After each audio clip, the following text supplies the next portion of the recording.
Deleted Peppa Pig episode, The Cursed Television, which was never showed on TV.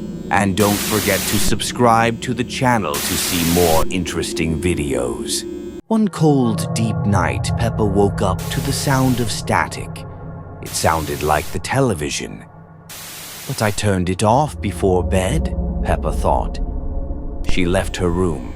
The screen was flickering, and in it she saw her own reflection, but with empty eyes. Peppa, come closer. Look. A hand stretched out from the screen, dark, trembling with long nails. It grabbed Peppa by the leg and started to pull her in. Peppa screamed. Mummy Pig woke up from the noise. She rushed in and unplugged the television. The next morning, Daddy Pig said, "It must have been a glitch last night. Everything's fine now." He turned the TV back on. On the screen was Peppa. She was staring at them with hollow eyes and whispered, "Why didn't you help me?" Since then, the pig family moved to a new house, and legend has it that the old television still glows. And at night you can hear the screams, "Why didn't you help me?" Deleted Peppa Pig episode, Voices on the Walkie-Talkie, which was never showed on TV. And don't forget to subscribe to the channel to see more interesting videos. Daddy Pig gave Peppa and George walkie-talkies so they could talk to each other while playing hide-and-seek. "Just don't use them at night," Mummy Pig said sternly. "Walkie-talkies can pick up strange signals." Everything was fun until one evening, right before bed, Peppa turned on her walkie-talkie. Suddenly, a strange, crackling voice came through the speaker. "P-E-E-Pa, you're not alone." "George, is that you?" Peppa asked. Silence. Then again, "I'm hiding in the closet. Find me." Peppa walked over to the closet and slowly opened the door. It was empty. "Very funny, George," she muttered. But the second walkie-talkie was still lying next to George's bed. He was sound asleep. The next morning, the voice came through the walkie-talkie again. "Found one. Now you." George was gone. That night, the static returned. "Only you left. I'm coming." Deleted Peppa Pig episode, Peppa Pig's Cursed Christmas, which was never showed on TV. And don't forget to subscribe to the channel to see more interesting videos. On Christmas Eve, Peppa's family was getting ready for the holiday. They decorated the tree, baked cookies, and left treats for Santa. But at night, exactly at 3:33, the clock started ticking backward, and Peppa woke up from a strange chill. George was standing by the window, whispering, "Santa came, but he's different." Something was in the yard, tall in a red cloak, with claws and hollow eyes. It was the spirit of Christmas, to whom Grandpa Pig had promised one perfect holiday in exchange for the family many years ago. Now it had come to collect the debt. Mummy and Daddy vanished, leaving only shadows on the walls. Frost and whispers crept from the fireplace. The spirit opened its sack and said, "You are part of Christmas, forever." By morning, the house was empty. Only the milk and a note stood by the fireplace. "Thank you for a delicious holiday." Deleted Peppa Pig episode, Don't Step in the Puddle, which was never showed on TV. And don't forget to subscribe to the channel to see more interesting videos.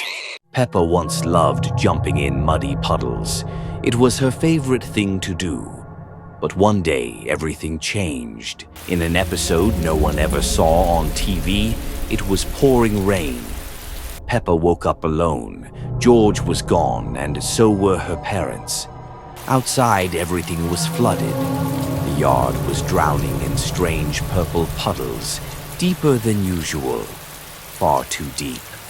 Peppa stepped outside, let out a happy snort, and jumped into the first puddle. But instead of a cheerful splash, there was a dull, sucking sound.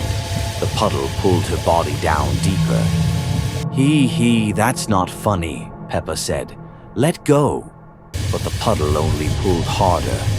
Suddenly, a face rose from the water.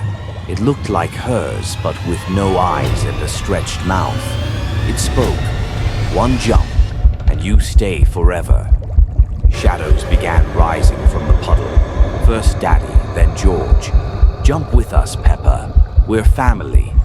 The puddle dragged her even deeper, and then she began to change into a monster. The last thing she saw was the sky. Since then, in every episode, if you look closely at the puddles, you can see a face. And if a child stares at the screen too long, tiny reflections appear in their eyes too. Small, wet, and calling them to jump. Deleted Peppa Pig episode, Peppa Pig and the Night Vampire, which was never showed on TV. And don't forget to subscribe to the channel to see more interesting videos. One foggy autumn night, Peppa woke up to a strange sound outside the window. It wasn't just the wind. She heard a quiet whisper, as if someone was calling her name. Peepa. Peepa. Peppa got out of bed and walked to the window. At the edge of the garden stood a tall shadow with long arms and glowing eyes. The eyes were red. It was the night vampire, an ancient legend Grandma had once told her about. He came for those who misbehaved and didn't brush their teeth before bed. The next morning, Peppa told Mummy and Daddy everything, but they just laughed. However, that night, it happened again. The whisper was louder, and the shadow came closer. Now the vampire was right outside the window, his claws scratching at the glass. Peppa hid under her blanket and heard a creak. The door opened on its own. From the darkness, George stepped into the room, but his eyes were red too. "Welcome to the club, sister," he whispered. "Now you'll become one of us." The next morning, the family looked as usual. They smiled, they drank tea, but their eyes were slightly red, and for breakfast, they weren't eating porridge. They were eating bones. Since then, if you ever hear a whisper in the night, Peepa, know this: the vampire pigs are on the hunt. Deleted Peppa Pig episode, Madame Gazelle's virus, which was never showed on TV. And don't forget to subscribe to the channel to see more interesting videos. One day at kindergarten, Madame Gazelle came in very pale and silent. She didn't smile, didn't sing, didn't tell stories. Instead, she just stood and stared at the children without blinking. "Madame Gazelle, are you okay?" Peppa asked. The teacher didn't respond. She only whispered softly, "You will become like me too." The next day, George started coughing. His skin turned gray and he began walking strangely, slowly, dragging his feet. Daddy Pig said it was just a cold. But soon, Mummy Pig got sick too. Then Susie, then Daddy. The eyes of the infected turned cloudy. They stopped talking. They only whispered, "The virus is inside. It's hungry." Peppa hid under the bed and kept a diary. On the last day, her entries looked like this. "Mummy bit Daddy. George is knocking at the door. I don't want to open it." The final entry was written at 3:47 a.m. They're inside. Since then, Peppa Pig's house has stood empty. But sometimes, if you go near the window, you can still hear P-E-Pa-A. Join us.